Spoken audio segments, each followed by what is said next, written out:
De la huida de los Noldor. Al cabo de un tiempo, una gran concurrencia se reunió en el Anillo del Juicio, y los Valar se sentaron en la sombra porque era de noche. Pero las estrellas de Barda brillaban en lo alto y el aire estaba claro, pues los vientos de Manwë habían barrido los vapores de muerte y habían devuelto las sombras al mar. Entonces Yavanna se incorporó y se irguió sobre Ezelójar, el montículo verde. Pero estaba desnudo ahora, y negro, y puso las manos sobre los árboles, pero éstos estaban muertos y oscuros, y cada rama que tocaba se quebraba y caía marchita a sus pies. Entonces muchas voces se alzaron en lamentaciones, y les pareció a los que se apesadumbraban que habían bebido hasta las heces la copa de dolor que Melkor había escanciado para ellos, pero no era así. Yavanna habló ante los Valar, diciendo: «La luz de los árboles se ha ido, y ahora vive solo en los Silmarils de Fëanor. Previsor ha sido. Aún para los más poderosos bajo la égida de Ilúvatar hay una obra que solo pueden llevar a cabo una única vez. Di ser a la luz de los árboles, y en los confines de Ea nunca más podré hacerlo. Sin embargo, si yo dispusiese de un poco de esa luz, podría devolver la vida a los árboles antes de que las raíces se corrompieran. Y entonces nuestras heridas tendrían remedio y la malicia de Melkor quedaría confundida». Entonces intervino Manwë y dijo: «¿Oyes, Fëanor, hijo de Finwë, las palabras de Yavanna? ¿Concederás lo que pide?» Hubo un largo silencio, pero Fëanor no respondió. Tulkas gritó entonces: «Di, oh Noldor, sí o no. ¿Pero quién ha de negarse a Yavanna? ¿Y no vino de su obra en un principio la luz de los Silmarils?» Pero Aule el Hacedor dijo: «No tengas prisa. Pedimos algo más grande que nada que tú conozcas. Concédele paz por un instante». Pero Fëanor habló entonces y gritó amargamente: «Para los pequeños como para los mayores hay siempre algo que solo pueden hacer una vez, y luego el corazón ha de reposar. Puede que sea posible abrir mis joyas, pero nunca otra vez haré otras parecidas, y si he de romperlas, se me romperá el corazón y moriré, el primero de entre todos los Eldar en Aman». «No el primero», dijo Mandos, pero nadie entendió estas palabras. Y una vez más hubo silencio mientras Fëanor meditaba en la oscuridad. Le parecía estar engarzado en un anillo de enemigos, y le volvieron a la memoria las palabras de Melkor. Los Silmarils no estarían seguros en manos de los Valar. ¿Y no es él Vala como ellos?, le decía el corazón. ¿Y no entiende acaso lo que ellos sienten? Sí, es un ladrón el que delata a los ladrones». Entonces vociferó: «No lo haré de propia voluntad, pero si los Valar me obligan, sabré entonces con seguridad que Melkor es como ellos». Entonces Mandos dijo: «Has hablado». Y Niena se puso de pie y fue a Ezelójar, y echó atrás la capucha gris y lavó con lágrimas las inmundicias de Ungoliant, y cantó doliéndose de la amargura del mundo y la injuria de Arda.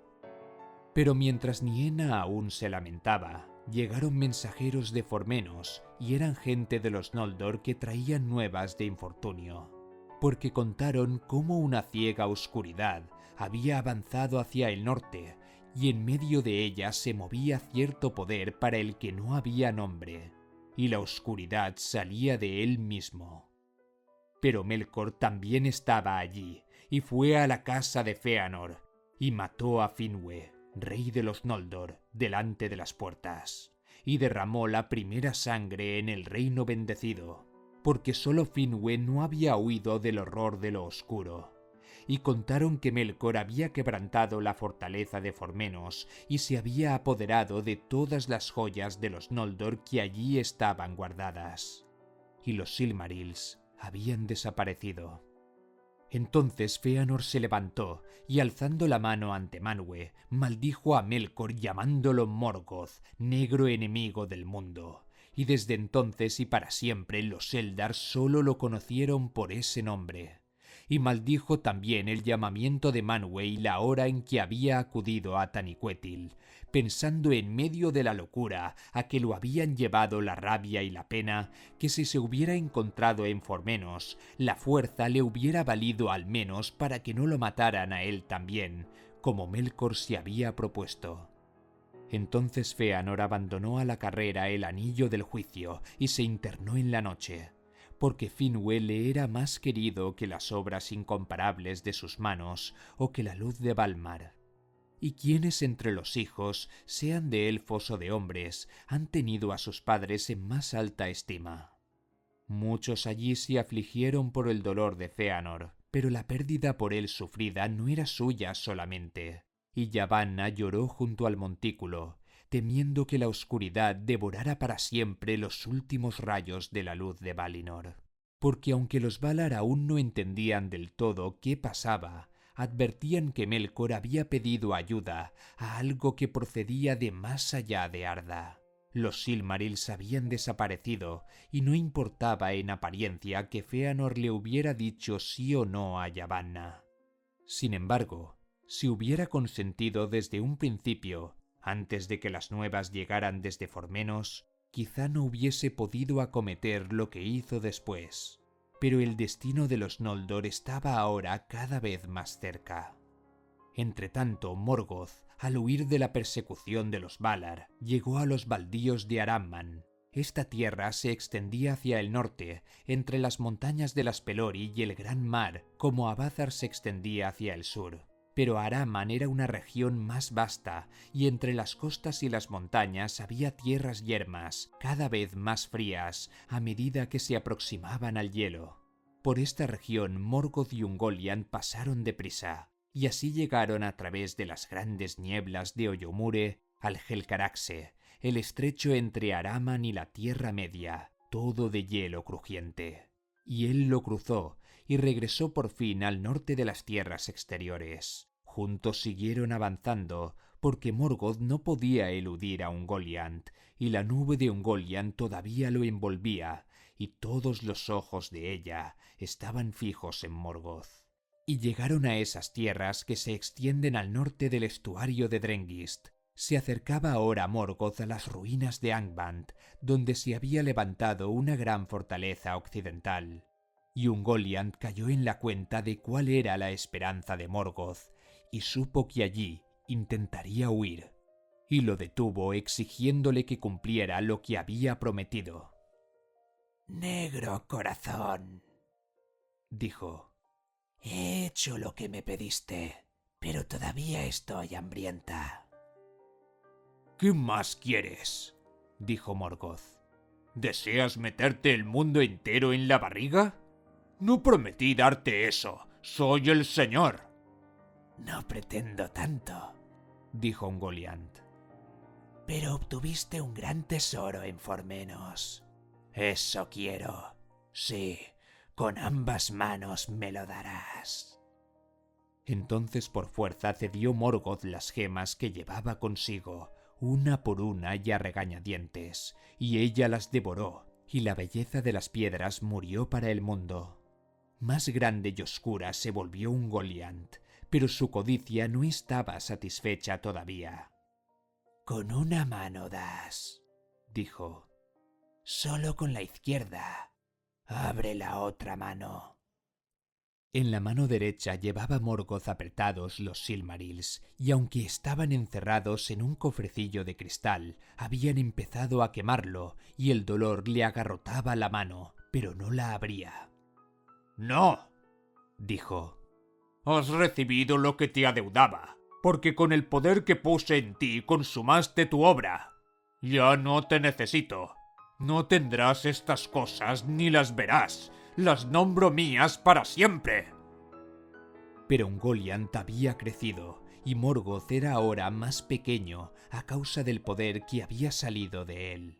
Y ella se irguió enfrentándolo, y lo encerró en su nube y lo atrapó en una red de cuerdas pegajosas para estrangularlo. Entonces Morgoth lanzó un grito terrible cuyos ecos resonaron en las montañas. Fue así que esa región se llamó Lammoth, porque esos ecos la habitaron después para siempre y despertaban cada vez que alguien gritaba allí, y todas las tierras yermas entre las colinas y el mar se llenaban de un clamor de voces angustiadas. El grito de Morgoth a esa hora fue el más grande y terrible de los que se habían oído en el mundo del norte. Las montañas se sacudieron y la tierra tembló y las rocas se partieron. En abismos olvidados se oyó ese grito. Muy por debajo de las estancias en ruinas de Angband, en cuevas que los Valar habían olvidado en la prisa del ataque, los Balrogs, que aún acechaban esperando el regreso del Señor, se levantaron ahora con rapidez y precipitándose por Hithlum llegaron a Lammoth como una tempestad de fuego.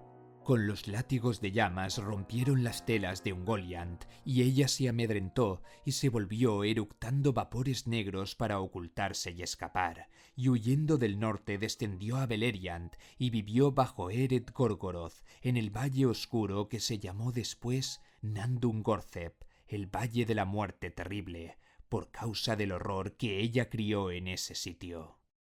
Porque otras inmundas criaturas arácnidas habían morado allí desde los días de la excavación de Angband, y Ungoliant se acopló con ellas y las devoró. Y aún después que ella se fue, internándose en el olvidado sur del mundo, los vástagos continuaron allí y tejieron unas telas horribles. Ningún libro cuenta qué fue de Ungoliant. Sin embargo, han dicho algunos que el fin le llegó hace ya mucho tiempo, cuando acuciada por el hambre, terminó por devorarse a sí misma. Y así pues, lo que Yavanna temía, que Ungoliant devorara los Silmarils y estos se desvanecieran en nada, no llegó a ocurrir. Pero las piedras quedaron en poder de Morgoth, y Morgoth, libre otra vez, reunió a todos los sirvientes que pudo encontrar y se encaminó a las ruinas de Angband. Allí cavó de nuevo unas vastas cavernas y mazmorras, y por encima de las puertas levantó las cumbres triples de Zangorodrim, y enroscó para siempre alrededor una espesa emanación de humo oscuro. Las huestes de bestias y demonios llegaron a ser allí innumerables, y la raza de los orcos, criada muchos años atrás, creció y se multiplicó en las entrañas de la tierra. Oscura era ahora la sombra sobre Beleriand, como se cuenta más tarde, pero Morgoth forjó en Angband una gran corona de hierro, y se llamó a sí mismo Rey del Mundo. Como señal de esto, engarzó en la corona los Silmarils. Las manos se le ennegrecieron quemadas por el contacto con esas joyas sagradas, y desde entonces fueron siempre negras. Nunca se alivió tampoco del dolor de la quemadura, ni de la ira del dolor. En ningún momento se quitaba la corona, aunque el peso lo abrumaba mortalmente. Solo una vez dejó en secreto los dominios del norte, y a decir verdad en raras ocasiones abandonaba los lugares profundos de la fortaleza y mandaba a sus ejércitos desde el trono septentrional. Y también solo una vez esgrimió un arma mientras gobernó el reino. Porque ahora, más que en los días de Utumno, antes de que su orgullo fuera humillado, lo devoraba el odio y se consumía en la tarea de dominar a sus sirvientes e inculcarles el deseo del mal. No obstante, conservó largo tiempo la majestad de los Valar, aunque cambiada en terror, y al encontrarse con él frente a frente, todos, excepto los más poderosos, se hundían en un oscuro precipicio de miedo. Ahora bien, cuando se supo que Morgoth había escapado de Valinor y que de nada servía perseguirlo, los Valar permanecieron largo tiempo sentados en la oscuridad, en el anillo del juicio, y los Maiar y los Vanyar lloraban de pie junto a ellos. Pero la mayoría de los Noldor volvieron a Tirion y se lamentaron por el oscurecimiento de la bella ciudad. A través de la barranca oscura del Calaquirya venían flotando unas nieblas desde los mares sombríos y cubrían las torres como mantos, y la lámpara de la Mindon ardía pálida en la lobreguez. Entonces de pronto apareció Fëanor en la ciudad y convocó a todos a la ilustre corte del rey en la cima de Tuna, pero la condena al destierro que le había sido impuesta no estaba levantada todavía, y él se rebeló contra los Valar. Una gran multitud se reunió rápidamente para escuchar lo que tuviera que decir, y la luz de las muchas antorchas que cada cual llevaba en la mano iluminaba las colinas y todas las escaleras y calles que subían por ella. Fëanor era un maestro de las palabras y tenía gran poder sobre los corazones cada vez que hablaba. Y esa noche pronunció un discurso ante los Noldor que éstos siempre recordaron. Fieras y salvajes fueron las palabras de Fëanor, y colmadas de cólera y de orgullo, y al escucharlas los Noldor se sintieron movidos a la locura.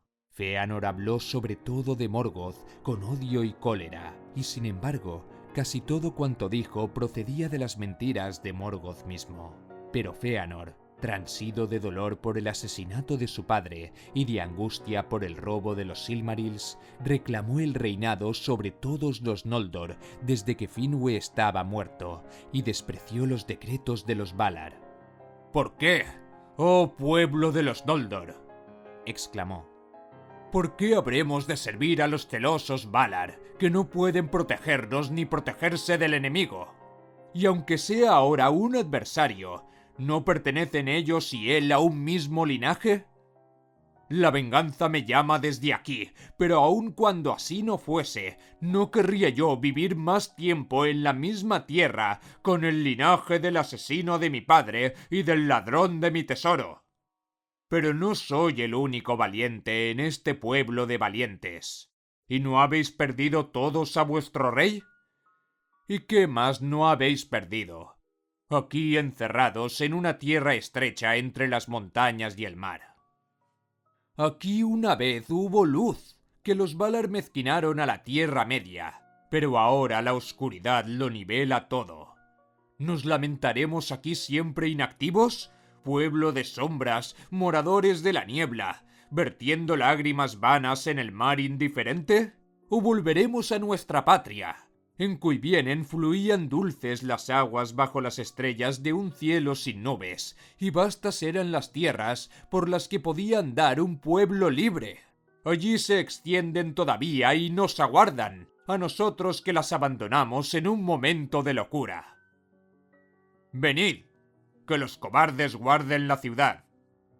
Largamente habló, instando siempre a los Noldor a que lo siguieran, y a ganar ellos mismos la libertad y grandes reinos en las tierras del este, antes de que fuera demasiado tarde, porque repetía las mentiras de Melkor, que los Valar los habían engañado y pretendían mantenerlos cautivos para que los hombres pudieran regir en la Tierra Media. Muchos de los Eldar oyeron hablar por primera vez de los segundos nacidos. «Hermoso será el fin», exclamó Fëanor, «aunque largo y áspero el camino. Decid adiós al sometimiento, pero decid adiós también a la holgura. Decid adiós a los débiles, decid adiós a vuestros tesoros, porque iremos más lejos que Orome, soportaremos más durezas que Tulkas, nunca dejaremos de intentarlo. Tras Morgoth hasta el fin de la tierra, combatiremos contra él y nuestro odio será imperecedero. Pero cuando lo hayamos conquistado y recuperemos los Silmarils, nosotros y solo nosotros seremos los señores de la luz inmaculada y amos de la beatitud y la belleza de Arda. Ninguna otra raza nos despojará». Entonces pronunció Fëanor un terrible juramento. Los 7 hijos se acercaron a él de un salto y juntos hicieron el mismo voto, y rojas como la sangre brillaron las espadas al resplandor de las antorchas. Era un juramento que nadie puede quebrantar ni nadie ha de pronunciar, aun en nombre de Ilúvatar, y pidieron para ellos la oscuridad sempiterna si no lo cumplían, y a Manwë nombraron como testigo, y a Barda, y a la montaña sagrada de Taniquetil, prometiendo perseguir con odio y venganza hasta el fin del mundo a Vala, demonio, elfo u hombre aún no nacidos, o a cualquier otra criatura, grande o pequeña, buena o mala, a la que el tiempo diese origen desde ahora hasta la consumación de los días, que guardara, tomara o arrebatara uno de los Silmarils de Fëanor. Así hablaron Maethros y Maglor, y Celegorm, Curufin y Caranthir, Amrod y Amras, príncipes de los Noldor.